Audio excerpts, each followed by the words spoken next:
മലപ്പുറം ജില്ലയിൽ കണ്ടില്ലേ, നമ്മൾ ഇന്നലെ സോഷ്യൽ മീഡിയയിലൂടെ കണ്ടതാണ്. വാർത്താ മീഡിയ മുഴുവനും ഞെട്ടിത്തെരിച്ചിരിക്കുന്നു.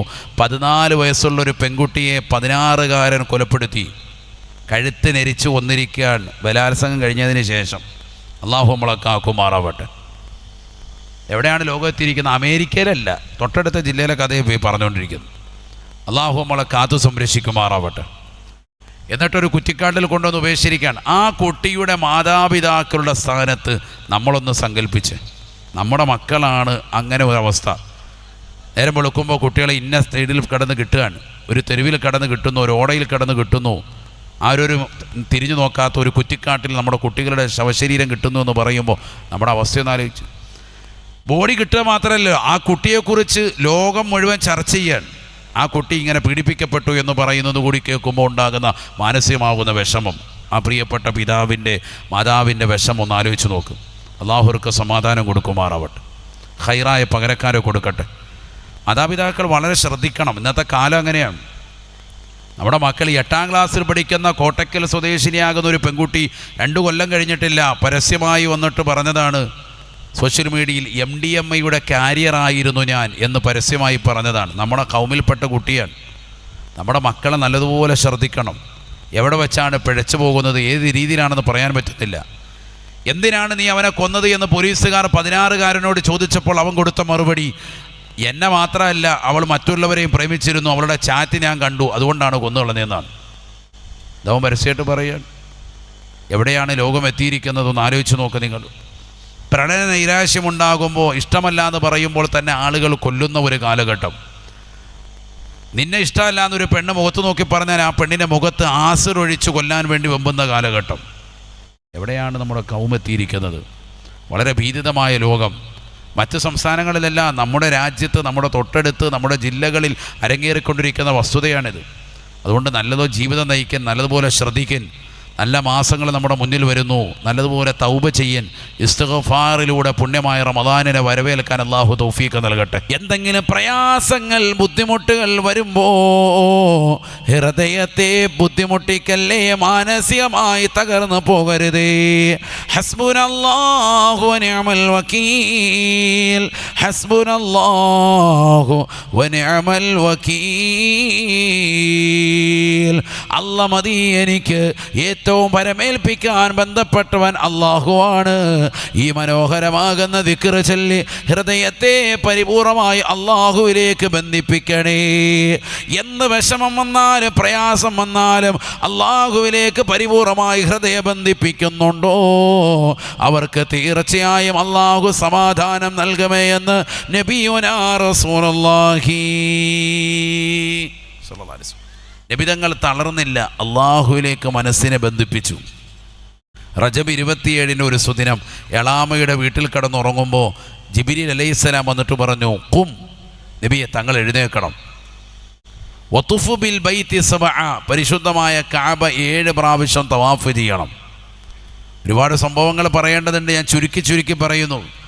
നബി സല്ലല്ലാഹു അലൈഹി വസല്ലമ തങ്ങളെ എഴുന്നേൽപ്പിച്ചു കൊണ്ടുപോയി പ്രവാചകരുടെ നെഞ്ച് കീറി, അഥവാ പ്രവാചകരുടേതാകുന്ന നെഞ്ച് പിളർത്തി അതിനുള്ളിൽ നിന്ന് പ്രവാചകർ സല്ലല്ലാഹു അലൈഹി വസല്ലം തങ്ങളുടെ ഹൃദയത്തെ സംസം വെള്ളം കൊണ്ട് കഴുകി, തത്വജ്ഞാനവും വിശ്വാസവും ദൃഢതയും കൊണ്ട് ഹൃദയത്തെ നിറച്ചു, ഈമാനും ഹിക്മത്തും കൊടുത്ത് നിറച്ചു. എന്നിട്ട് ഹൃദയം വീണ്ടും തുന്നിച്ചേർത്ത് വെച്ചു. ഇതൊക്കെ ഹദീസാണ്. 4 പ്രാവശ്യം നബിയുടെ ജീവിതത്തിൽ ചെറുപ്രായം മുതൽ ഇങ്ങനെ ഉണ്ടായിട്ടുണ്ട് എന്ന് ചരിത്രരേഖയിൽ കാണാം. അതിനുശേഷം, കാരണം പാകപ്പെടുത്താൻ, വലിയൊരു യാത്രയ്ക്ക് വേണ്ടി ഹൃദയത്തെ പരിപൂർണമായി പാകപ്പെടുത്താൻ, ശരീരത്തെ അതിനുവേണ്ടി പാകപ്പെടുത്തുന്നു. ഇട്ടിരിക്കുന്ന വസ്ത്രം ഊരാൻ പറഞ്ഞിട്ടില്ല, ആ വസ്ത്രത്തോടു കൂടി തന്നെ കൊണ്ടുപോകുന്നു. നേരെ പോകുന്നു ബുറാഖ് എന്ന് പറയുന്ന കമനീയമായ വാഹനത്തിൽ പരിശുദ്ധമാക്കപ്പെട്ട മക്കയിൽ നിന്ന് തവാഫിന് ശേഷം അതിവിശിഷ്ടമായ വാഹനത്തിലേക്ക് പ്രവാചകരെ കയറ്റുകയാണ്. എന്താണ് ബുറാഖ്? ബുറാഖ് എന്ന വാക്ക് മുസ്തഖും മിനൽ ബർഖി. ബർക്ക് എന്ന് പറഞ്ഞാൽ മിന്നൽ എന്നാണ് അർത്ഥം. മിന്നൽ വേഗത്തിൽ സഞ്ചരിക്കുന്നതാണ് ഈ വാഹനം. ഇതൊരു സാധാ സീത വാഹനമല്ല. നബീന റസൂലുള്ളാഹി സ്വല്ലല്ലാഹു അലൈഹി വസല്ലമ തങ്ങൾ പരിശുദ്ധമായ ബുറാഖിനെ കുറിച്ച് പ്രിയപ്പെട്ട അനുയായികളോട് പറയുകയാണ്, വഹിയ ദാബത്തുൻ ദാബത്തുൻ അബിയലോ,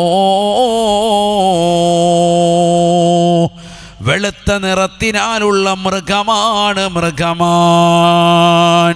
ത്വീലുൻ, നല്ല ദൈർഘ്യതയുണ്ട് കേട്ടോ, നല്ല നീളമുള്ളതായ മൃഗമാണ്.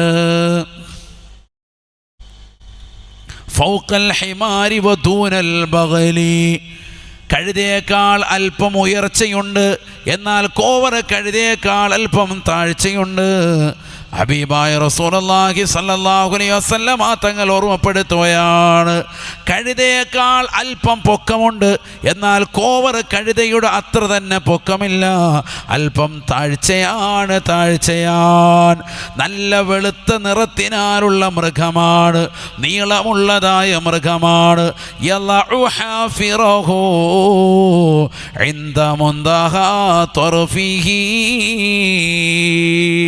അതിൻ്റെ ഒരു കാൽ, ഒരു കുളമ്പടി വെക്കുന്നത് എവിടെയാണോ ദൃഷ്ടി പതിയുന്നത്, കണ്ണുകൊണ്ട് എത്ര ദൂരെയാണ് നോക്കാൻ സാധിക്കുന്നത്, അത്ര ദൂരത്തേക്ക് സെക്കൻഡുകൾക്കുള്ളിൽ അതിൻ്റെതാകുന്ന കാൽപാദം വെക്കുന്നുണ്ട് എന്ന് നബിയുനാ റസൂലുള്ളാഹി സ്വല്ലല്ലാഹു അലൈഹി വസല്ലം. ഇന്ന് വരെ ബുറാക്കിനെ കുറിച്ച് കേട്ടിട്ടില്ലല്ലോ. ബുറാക്കിൻ്റെ രൂപം ഇപ്പോൾ പറഞ്ഞത്. നല്ല വെളുത്ത നിറത്തിനാലുള്ള ഒരു മൃഗമാണേത്? ബുറാക്ക്. ഹബീബായ റസൂലുള്ളാഹി സ്വല്ലല്ലാഹു അലൈഹി വസല്ലം തങ്ങളുടെ വാഹനം. ഇത് 1400 വർഷം മുമ്പ് നബി സല്ലല്ലാഹു അലൈഹി വസല്ലം തങ്ങൾ ഇതിൽ യാത്ര ചെയ്ത് തിരിച്ചു വന്ന് അനുയായികളോട് പറയുമ്പോൾ ആളുകളൊക്കെ അത്ഭുതം കൂറി.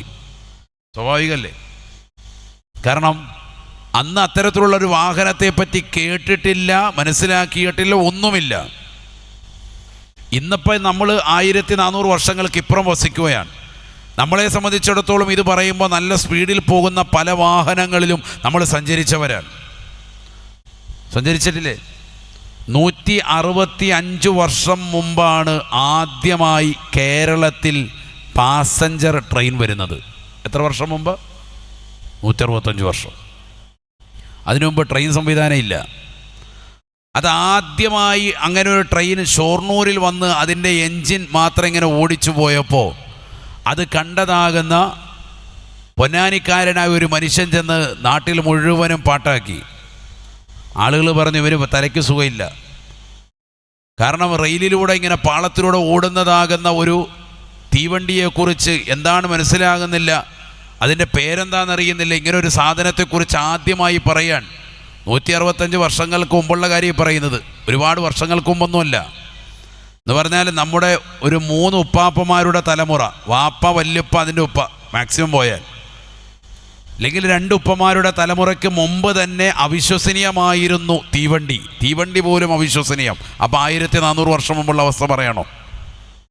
ബുറാക്ക് എന്ന് പറയുന്ന ഒരു വലിയ വാഹനത്തിൽ, ഇന്നത്തെ ലിമോസിൻ എന്ന് പറയുന്ന വാഹനം ഗൾഫിലൊക്കെ കണ്ടിട്ടുണ്ടാവും, അതേപോലെ ഒരു നീണ്ട വെളുത്ത നിറത്തിലുള്ള ഒരു മൃഗമാണ് ഏത്? ബുറാക്ക്. മൃഗമായിരുന്നു. അതിന് പുറത്താണ് നബിതങ്ങൾ പോയിട്ടുള്ളത് സല്ലല്ലാഹു അലൈഹി വസല്ലം. നബിയുടെ വാഹനം അതാണ്. അന്നും ഇന്നും വാഹനത്തോട് വലിയ ക്രൈസാണല്ലോ എല്ലാവർക്കും. വീട്ടിലെല്ലാവർക്കും ഒരു വാഹനം ഇല്ലാത്ത ആരെങ്കിലും ഉണ്ടോ ഈ സദസ്സിൽ? ഇല്ല, എല്ലാവരുടെയും വീട്ടിൽ വണ്ടി ഉണ്ടാവും. സ്കൂട്ടർ ഉണ്ടാകും. ആ സ്കൂട്ടറിനേക്കാൾ അല്പം സ്പീഡിൽ പോകുന്ന ബൈക്ക് ചെറുപ്പക്കാരുടെ കയ്യിലുണ്ടാകും. അതിനേക്കാൾ മുകളിൽ നല്ല സ്പീഡിൽ പോകുന്ന ആൾട്ടോ ഉണ്ടാകും. അതിനേക്കാൾ അല്പം കൂടി സ്പീഡിൽ പോകുന്ന വാഗനർ ഉണ്ടാകും. അതിനേക്കാൾ അല്പം കൂടി സ്പീഡിൽ പോകുന്നതാകുന്ന മറ്റു പല വാഹനങ്ങൾ ഏതൊക്കെയുണ്ടോ, ടൊയോട്ടയുടെ വാഹനങ്ങളുണ്ടാകും. അതിനൊക്കെ മുകളിൽ പോകുന്ന വലിയ വലിയ കൂടിയ വാഹനങ്ങളൊക്കെ ഇന്ന് നിരത്തിൽ ധാരാളമാണ്. കാറിൻ്റെ മേഖല അത്രയേറെ വിശാലമാണ്. അപ്പം സെക്കൻഡുകൾക്കുള്ളിൽ, മണിക്കൂറുകൾക്കുള്ളിൽ ഇത്ര കിലോമീറ്റർ താണ്ടുന്നതായ വാഹനങ്ങൾ ഇന്ന് നിരത്തിലുണ്ട്. അതുകൊണ്ട് ഇന്ന് ബുറാക്കിനെ കുറിച്ച് ഒരാൾ വന്ന് പറഞ്ഞാൽ അത്ര അതിശയോക്തിയില്ല, വിശ്വസിക്കാൻ എളുപ്പമാണ്. 1400 വർഷം മുമ്പ് വിശ്വസിക്കൽ വളരെ പ്രയാസമാണ്. ഞാനതാ പറഞ്ഞത്, 165 വർഷങ്ങൾക്ക് മുമ്പ് ഷൊർണൂരിൽ ആദ്യമായി കൊണ്ടുവരുന്നതാകുന്ന ഒരു എൻജിൻ അത് റെയിലിലൂടെ ഓടുന്നത് കണ്ടിട്ട് പൊന്നാനിക്കാരനായ മനുഷ്യൻ ചെന്ന നാട്ടിൽ മുഴുവനും വിളംബരം നടത്തി. അയാൾക്ക് ഭ്രാന്താണെന്ന് ആളുകൾ വിധിയെഴുതി.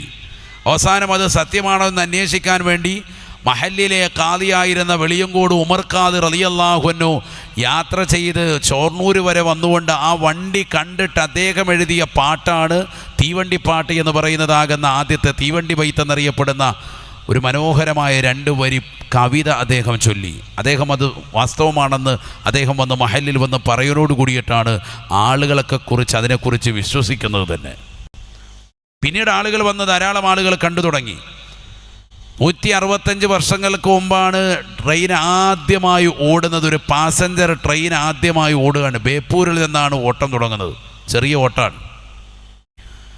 ഈ ചെറിയതാകുന്ന ഓട്ടം കണ്ടിട്ട് ആളുകൾ അതിനെ കാണുവാനും അത് കണ്ടു വലിയ രസിക്കുവാനും അതിനോടൊപ്പം പിടിച്ചുകൊണ്ട്, വലിയ സ്പീഡിലൊന്നുമല്ല, വളരെ പതുക്കെയാണ് പോകുന്നത്, പാസഞ്ചർ ട്രെയിനാണ്.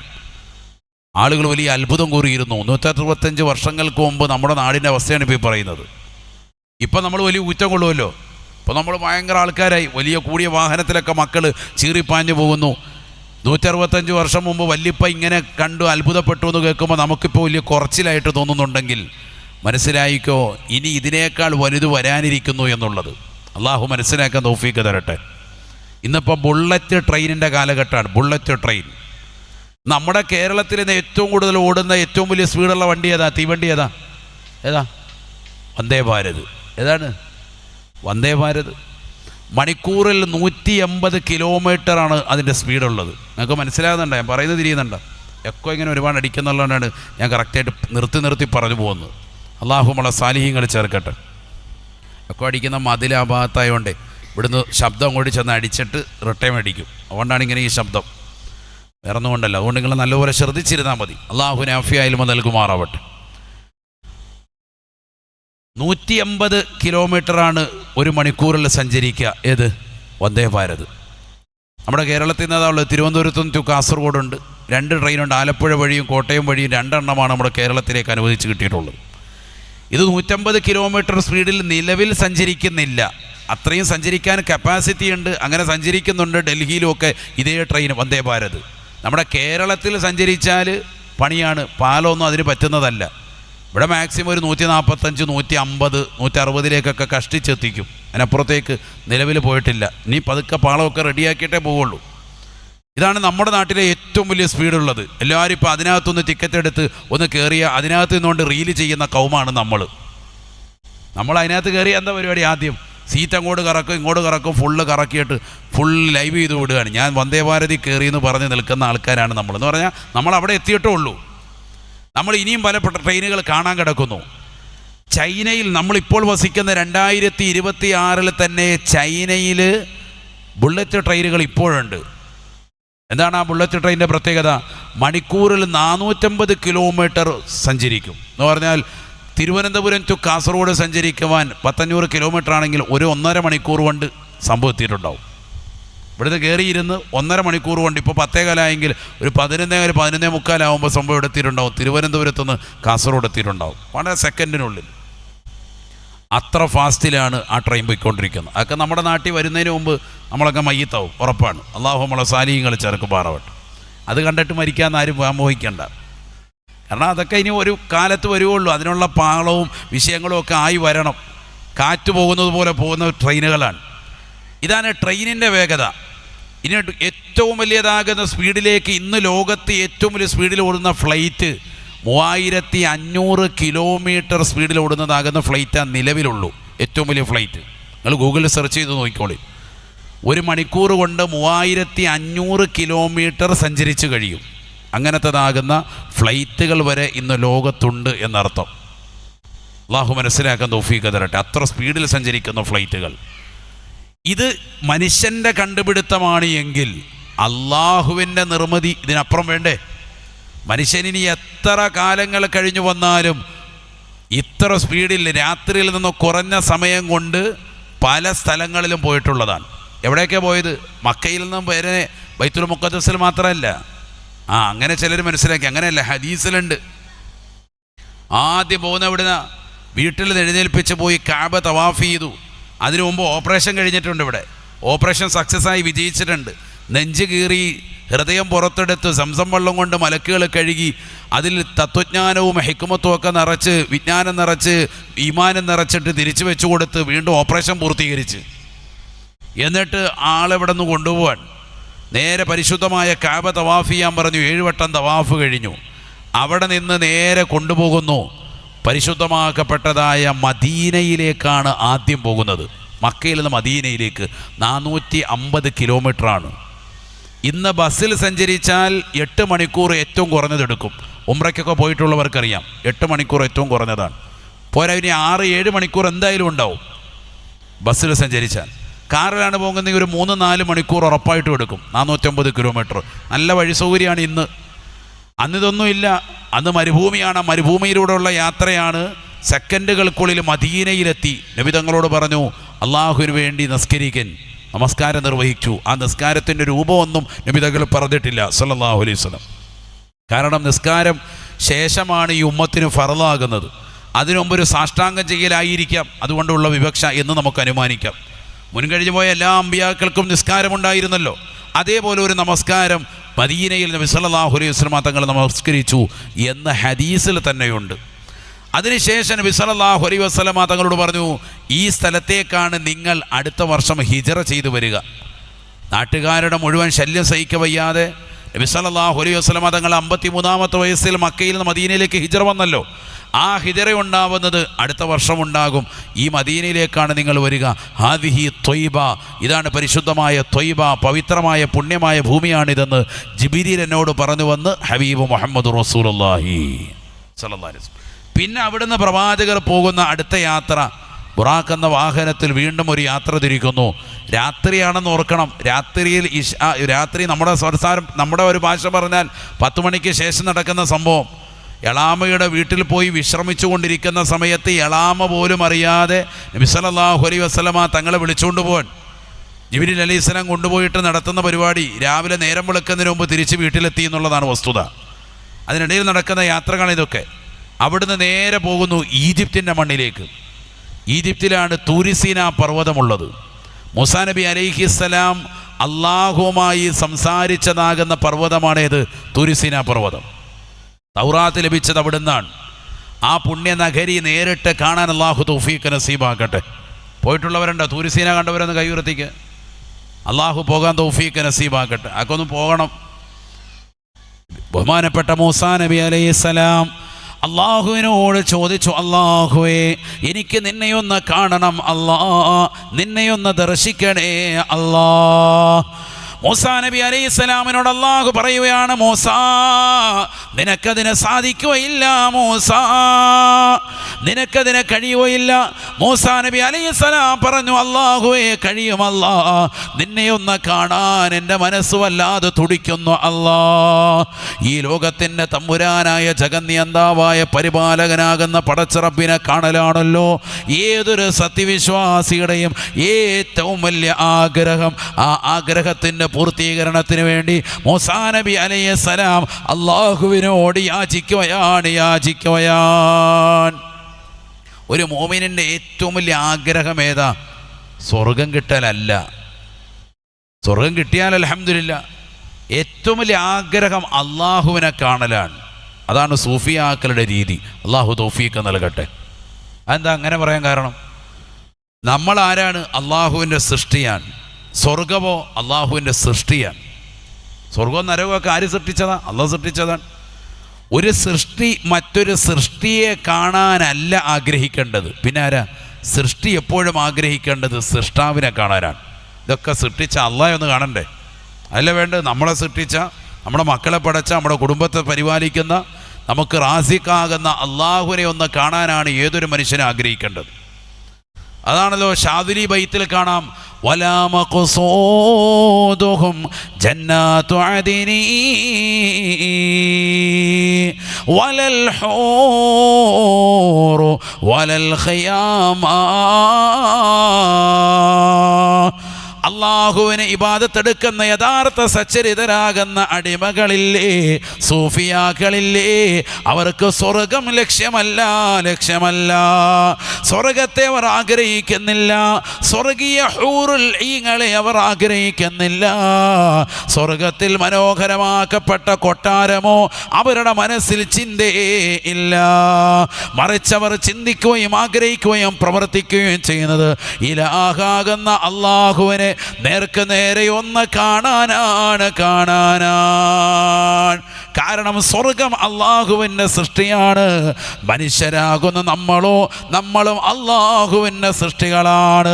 ഒരു സൃഷ്ടി മറ്റൊരു സൃഷ്ടിയെ കാണാനല്ല ആഗ്രഹിക്കേണ്ടത്.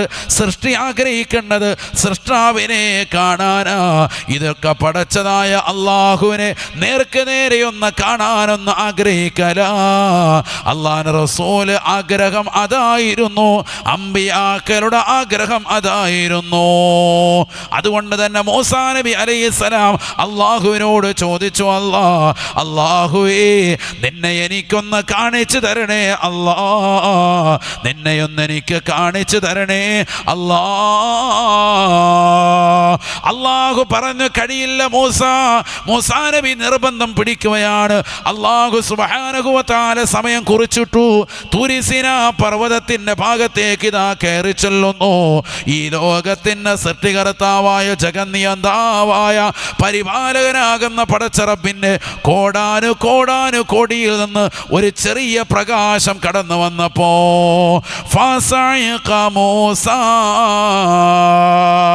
ബഹുമാനപ്പെട്ട മൂസാ നബി അലൈഹിസ്സലാം ബോധരഹിതനായി വീഴുകയാണ്. അല്ലാഹു നൂറു സമാവാതി വൽ അർള് مثل نوره كمشكاة فيها مصباح. المصباح في زجاجة، الزجاجة كأنها كوكب دري يوقد من شجرة مباركة زيتونة لا شرقية ولا غربية يكاد زيتها يضيء ولو لم تمسسه نار نور على ما نور على نور. പ്രകാശത്തിന്മേൽ പ്രകാശമല്ലേ ഈ ലോകത്തിൻ്റെ ജഗന്നിയന്താവായ അള്ളാഹുവിൻ്റെ കോടാനുകോടി പ്രകാശത്തിൽ നിന്ന് ഒരു ചെറിയ പ്രകാശത്തിൻ്റെ ശോണിമാ തൂരി സീനാ പർവ്വതത്തിൻ്റെ പരിസരത്തേക്ക് തട്ടിയപ്പോൾ ഫസഅഖ മൂസാ, അള്ളാഹുവിനെ നേർക്ക് നേരെ കാണാൻ വേണ്ടി കൊതിച്ച് മാസങ്ങളായി അതിനുവേണ്ടി ഇബാദത്തെടുത്ത് കാത്തിരുന്ന മൂസാ നബി അലൈഹിസ്സലാം ബോധരഹിതനായി നിലംപതിച്ചു എന്ന് പരിശുദ്ധമായ ഖുർആൻ. അന്ന് മൂസാ നബി അലൈഹിസ്സലാമിന് അല്ലാഹു സുബ്ഹാനഹു വ തആല നേരിട്ടവൻ്റെ പ്രകാശത്തിൻ്റെ കോടാനു കോടി പ്രകാശത്തിൽ നിന്ന് ഒരു ചെറിയ പ്രകാശത്തിൻ്റെ അംശം ഇട്ടുകൊടുത്തു. ആ പർവ്വതം പൊട്ടിപ്പിളർന്നു, തരിപ്പണമായി, അത് കത്തിയമർന്നു പോയി. അതിൻ്റെ അവശിഷ്ടം ഇന്നും കാണാം. നിങ്ങൾക്ക് നേരെ ഈജിപ്തിലൊന്ന് പോയാൽ മതി, തൂരി സീനാ മലയുടെ അടുത്ത് തന്നെ കാണാം. അള്ളാഹു കാണാൻ നേർക്ക് നേരെ ദർശിക്കാനും തൗഫീഖ് നൽകട്ടെ. 3000 വർഷം മുമ്പ് നടന്നതാകുന്ന ദൃഷ്ടാന്തം ഇന്നും ആ മലയുടെ ഒരു ഭാഗം കരിഞ്ഞിരിക്കുന്നു. ഇന്നും നേർക്ക് നേരെ കാണാൻ പറ്റും. ഇന്നും ഉണ്ട്, ഇന്നും പോയാൽ കാണാം. 3000 വർഷങ്ങൾക്ക് ഇപ്പുറവും ആ ദൃഷ്ടാന്തമുണ്ട്, മാഞ്ഞു പോയിട്ടില്ല. പൊടിക്കാറ്റോ മണൽക്കാറ്റോ വന്നൊന്നും അതൊന്നും മൂടിയിട്ടില്ല. ഇന്നും നേർക്ക് നേരെ കാണാം. അത് കണ്ടാൽ തന്നെ വിശ്വാസം ഉറയ്ക്കും. അള്ളാഹു തൗഫീഖ് തരട്ടെ. അള്ളാഹു മനസ്സിലാക്കാൻ തൗഫീഖ് നസീബാക്കട്ടെ. മൂസാ നബി അലൈഹിസ്സലാം അള്ളാഹുമായി സംസാരിച്ചതാകുന്ന സ്ഥലമൊക്കെ ഇപ്പോഴും അടയാളപ്പെടുത്തിയിട്ടുണ്ട്. അള്ളാഹു നേർക്ക് നേരെ ഒന്ന് കാണാൻ തൗഫീഖ് നൽകട്ടെ. ഈജിപ്തിലാണത്. നോക്കൂ നിങ്ങൾ, ആ തൂരി സീനാ മലയുടെ താഴ്വാരത്തേക്ക് ആരെ കൊണ്ടുപോയി? ഹബീബായ റസൂലുള്ളാഹി സ്വല്ലല്ലാഹു അലൈഹി വസല്ലം തങ്ങളെ അങ്ങോട്ടാണ് കൊണ്ടുപോയി. എവിടുന്ന് കൊണ്ടുപോയത്? മദീനത്തുനിന്ന് 2ാമത്തെ യാത്രയാണ്. മദീനത്തുനിന്ന് ത്രൂ എങ്ങോട്ട് പോയി? ഈജിപ്തിലേക്ക്. കിലോമീറ്റർ കണക്കായിക്കോണേ. അവിടെ എത്തിയിട്ട് അവിടെയും നമസ്കരിക്കാൻ പറഞ്ഞു. ആ നമസ്കാരത്തിൻ്റെ ശൈലി രൂപമൊന്നും നമുക്ക് അടയാളപ്പെട്ടിട്ടില്ല. നബി തങ്ങൾ അവിടെയും നിസ്കരിച്ചു. ആ സ്ഥലം കൊണ്ടൊക്കെ ബർക്കത്തെടുക്കാൻ. എന്നിട്ട് അവിടുന്ന് വീണ്ടും കൊണ്ടുപോകാൻ അടുത്തത് ഈസാ നബി അലൈഹിസ്സലാമിൻ്റെ ജന്മമെടുത്തതാകുന്ന ബത്ലഹേം, ബൈത്തുലഹം എന്നറിയപ്പെടുന്ന സ്ഥലത്തേക്ക്, ജെറുസലേമിലാണ്, ഫലസ്തീനിലാണ്. അങ്ങോട്ട് കൊണ്ടുപോയി ആ സ്ഥലത്തിറക്കി. എന്നിട്ട് പറഞ്ഞു, ദാ ഇവിടെ ഒന്ന് നിങ്ങൾ 2 റക്അത്ത് നിസ്കരിച്ചു. 2 റക്അത്ത് ഞാൻ എൻ്റെ ഭാഷ പറഞ്ഞതാണ് കേട്ടോ, നിസ്കരിച്ചു എന്നാണുള്ളത് ഹദീസിൽ. അവിടെ നമസ്കാരം നിർവഹിച്ചു. അവിടുന്ന് പിന്നീട് നബി സല്ലല്ലാഹു അലൈഹി വസല്ലം തങ്ങൾ വീണ്ടും കൊണ്ടുപോയതാണ് എങ്ങോട്ടേക്ക്? ബൈത്തുൽ മുഖദ്ദസ്, ഫലസ്തീനിലതാകുന്ന പള്ളി. ലോകത്തെ 2ാമത്തെ പള്ളിയാണ് ഏത്? ബൈത്തുൽ മുഖദ്ദസ്. 1ാമത്തെ പള്ളി ഏതാണ്? കഅബയാണ്. 2ാമത്തെ പള്ളി ബൈത്തുൽ മുഖദ്ദസ്. അങ്ങോട്ട് കൊണ്ടുപോയി. നബിയുനാ റസൂലുള്ളാഹി സ്വല്ലല്ലാഹു അലൈഹി വസല്ലമ തങ്ങൾ ആ പോയ യാത്രയെക്കുറിച്ചാണ് പരിശുദ്ധമായ ഖുർആനിലൂടെ അല്ലാഹു പറയുന്നത്. സുബ്ഹാനല്ലദീ അസ്റാ ബിഅബ്ദിഹി ലൈലം മിനൽ മസ്ജിദിൽ ഹറാം ഇലൽ മസ്ജിദിൽ അഖ്സാ അല്ലദീ ബാറക്നാ ഹൗലഹു. നബിയുനാ റസൂലുള്ളാഹി സ്വല്ലല്ലാഹു അലൈഹി വസല്ലമ തങ്ങൾ ഖുർആൻ ഓതിക്കൊണ്ട് പറയുകയാണ്, തൻ്റെ ദാസനാകുന്ന പ്രവാചകനാകുന്ന മുഹമ്മദ് നബിയെ രാത്രിയിൽ നിന്ന് വളരെ കുറഞ്ഞ സമയം പ്രയാണം നടത്തിയതായ അല്ലാഹു എത്ര പരിശുദ്ധനാണ്, പരിശുദ്ധനാണ്. മിനൽ മസ്ജിദിൽ അഖ്സാ മിനൽ മസ്ജിദിൽ ഹറാമി ഇലൽ മസ്ജിദിൽ അഖ്സാ. പരിശുദ്ധമായ മക്കയിലെ മസ്ജിദുൽ ഹറാമിൽ നിന്ന് മസ്ജിദുൽ അഖ്സയിലേക്ക് പ്രയാണം നടത്തിയതായ അല്ലാഹു എത്ര പരിശുദ്ധനാണ്, പരിശുദ്ധനാണ്. വളരെ കുറഞ്ഞ സമയം കൊണ്ട് വളരെ വിശാലമാകുന്ന യാത്ര കഴിച്ചത് കൊണ്ടാണ് അല്ലാഹു തന്നെ ഖുർആനിൽ സുബ്ഹാന, അത്ഭുതം കൂറുന്ന വചനം ഇടുന്നത്. സുബ്ഹാന എന്ന് പറഞ്ഞാൽ തന്നെ തഅജ്ജുബിൻ്റെ സീഗയാണ്. വളരെ അത്ഭുതമായിരിക്കുന്നു, നിസ്സാരകാരിയല്ല. രാത്രിയിൽ നിന്ന് കുറഞ്ഞ സമയം കൊണ്ട് വലിയ ഉന്നതമായ തലങ്ങൾ കീഴടക്കി വന്നിരിക്കുന്നു. സുബ്ഹാന, അങ്ങനെ തൻ്റെ ദാസനാകുന്ന മുഹമ്മദ് എന്ന പ്രവാചകരെ രാപ്രയാണം നടത്തിയതാകുന്ന അള്ളാഹു എത്ര പരിശുദ്ധനാണ്. അത്രല്ല, ലൈലൻ എന്ന പദം നഹ്വിൻ്റെ ഖായിദ അറിയാവുന്ന ഇമാമിങ്ങൾക്കറിയാം, ഉസ്താദുമാർക്കറിയാം, നെക്കറയാണ്. രാത്രിയിൽ നിന്ന് വളരെ കുറഞ്ഞ സമയം എന്നതിനെ സൂചിപ്പിക്കാനാണ് ലൈലൻ എന്ന അറബി പദം ഉപയോഗിച്ചത്. മസ്ജിദുൽ ഹറാമിൽ നിന്ന് മസ്ജിദുൽ അഖ്സയിലേക്ക് പോയെന്ന് ഖുർആൻ പറഞ്ഞുള്ളൂ. ഇതിനിടയിൽ പോയിട്ടുള്ള സ്ഥലങ്ങളൊക്കെ നബിതങ്ങൾ വന്നിട്ട് പറഞ്ഞതാണ് സല്ലല്ലാഹു അലൈഹി വസല്ലം. ഹദീസിലുണ്ട്. എല്ലാം ഇപ്പോൾ ഖുർആനി വേണ്ടല്ലോ. ഖുർആൻ മൂജസാണ്. കുറഞ്ഞ വാക്ക് വിശാലമാകുന്ന അർത്ഥത്തിലേക്ക് സൂചിപ്പിക്കുന്നതാണ് ഖുർആൻ. സല്ലല്ലാഹു അലൈഹി വസല്ലം തങ്ങൾ വളരെ കുറച്ച് പറഞ്ഞു ഖുർആനിലൂടെ, ബാക്കിയൊക്കെ പ്രവാചകർ വിശദീകരിച്ചതാണ് സല്ലല്ലാഹു അലൈഹി വസല്ലം. മസ്ജിദുൽ അഖ്സയിലേക്ക് എത്തുന്നതിന് മുമ്പ് പ്രവാചകരെ മറ്റൊരു കാഴ്ച കാണിച്ചു, ഒരു ഖബർ കാണിച്ചു. ആ ഖബറിലേക്ക് നോക്കുമ്പോൾ നബി സല്ലല്ലാഹു അലൈഹി വസല്ലം തങ്ങൾ പറഞ്ഞു, റഅയ്തു മൂസാ യുസല്ലി ഫീ ഖബരിഹി. മൂസാ നബി അലൈഹിസ്സലാമിൻ്റെ ഖബർ കാണിച്ചു കൊടുത്തു. ഇൻദ കസീബിൽ അഹ്മർ, ഒരു ചുവന്നതാകുന്ന തവിട്ട് നിറത്തിലുള്ളതാകുന്ന ഒരു മലയുടെ താഴ്വാരത്തിലാണ് അദ്ദേഹത്തിൻ്റെ ഖബറുള്ളതെന്ന് ഹബീബ് മുഹമ്മദ് റസൂലുള്ളാഹി. അദ്ദേഹം ഖബറിൽ നിസ്കരിച്ചു കൊണ്ടിരിക്കുന്നു.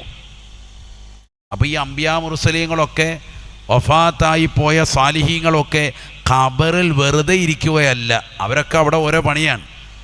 അതാണ് അതിലേക്കുള്ള സൂചനയാണ് പറഞ്ഞത്.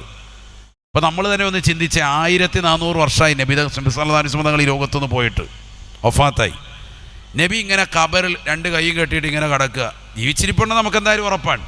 നബി 2 കൈയും കെട്ടി ഇങ്ങനെ കിടക്കുകയാണ്. നമ്മൾ ഈ പന്ത് കളിക്കുന്നതും, നമ്മൾ കുതിര കളിക്കുന്നതും, നമ്മൾ ഈ പരിപാടി നടത്തുന്നതും, ഈ ഇങ്ങനെ നടക്കുന്നതും, അങ്ങോട്ട് ഓടുന്നതും ഇങ്ങോട്ട് ഓടുന്നതും ഒക്കെ കണ്ടിട്ട് നബി ഇങ്ങനെ അനങ്ങാതെ കിടക്കുന്നു എന്ന് പറയുന്നതും ചിന്തിക്കുന്നതിന് ഏറ്റവും വലിയ വെഡിത്താണ്.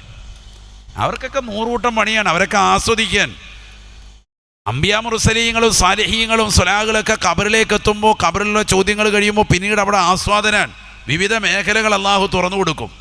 അല്ലാതെ നമ്മൾ വരുന്നത് വരെ വെയിറ്റ് ചെയ്തിട്ട് ഇങ്ങനെ ഖബറിൽ കിടക്കണം, എല്ലാം കഴിഞ്ഞിട്ട് സൂറെന്ന കാഹളത്തിൽ ഊതുമ്പോൾ എഴുന്നേറ്റ് പോവുക, അതുവരെ ഇങ്ങനെ അനങ്ങാതെ കിടക്കണം, ആ പരിപാടിയുണ്ടോ? അതൊന്നുമില്ല.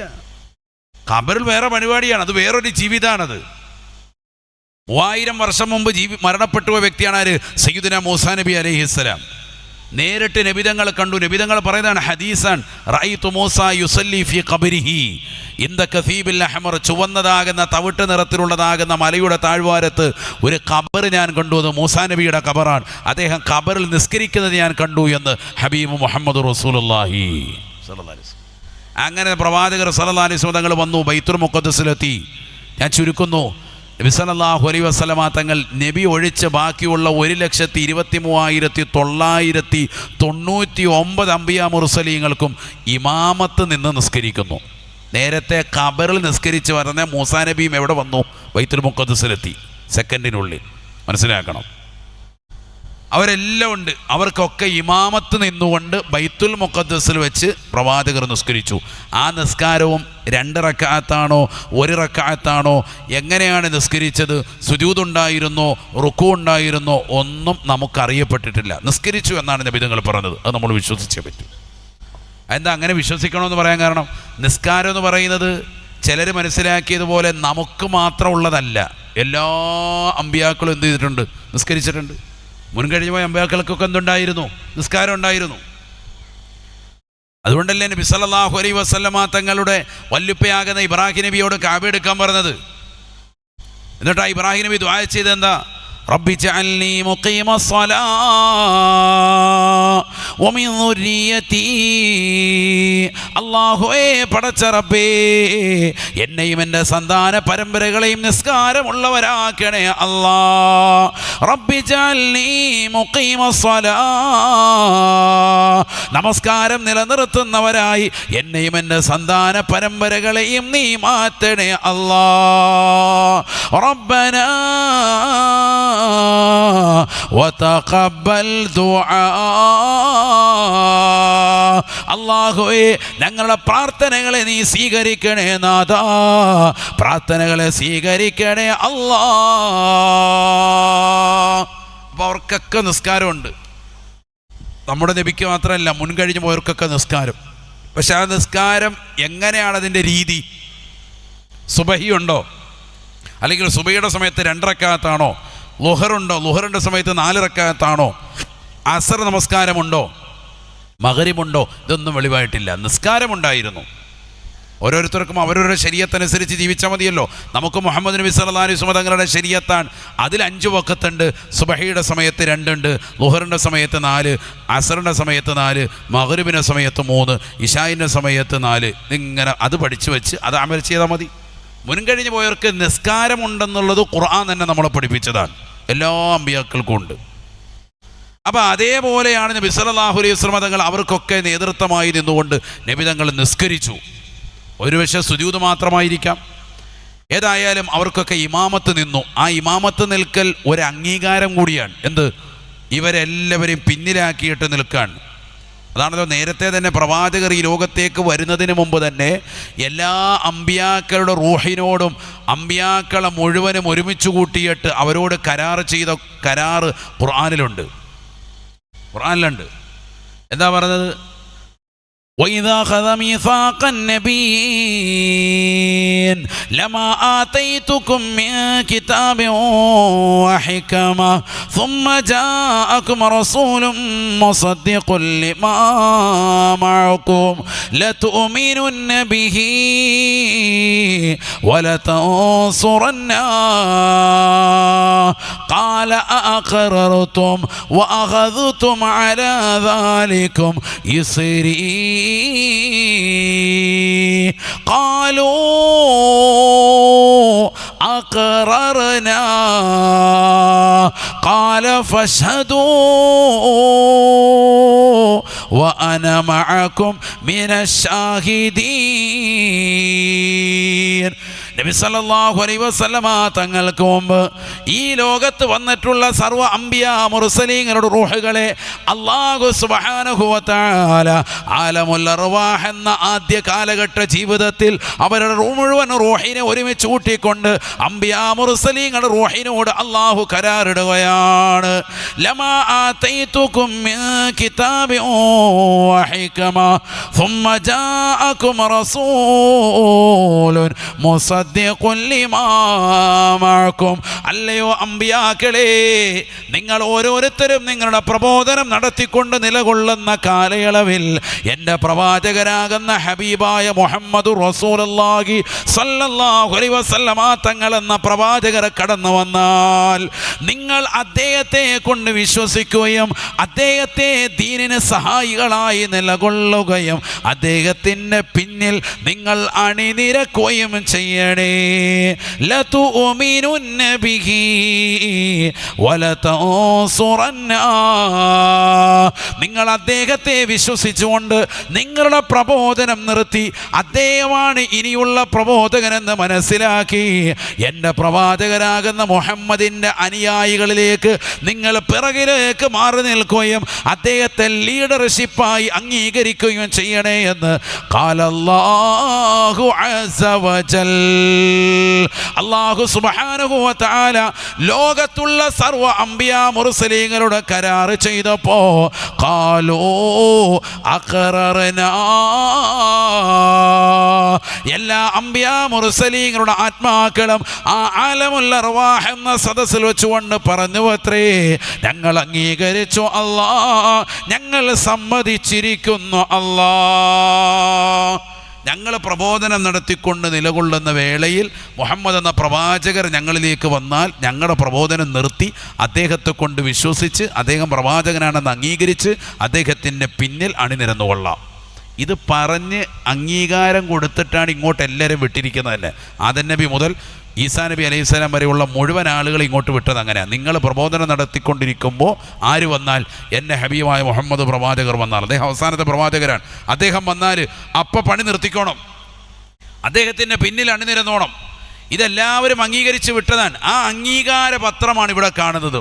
ബൈത്തുൽ മുഖദ്ദസിൽ നബി സല്ലല്ലാഹു അലൈഹി വസല്ലമ തങ്ങളുടെ പിന്നിലായി നിൽക്കുന്നു ഇവരെല്ലാവരും.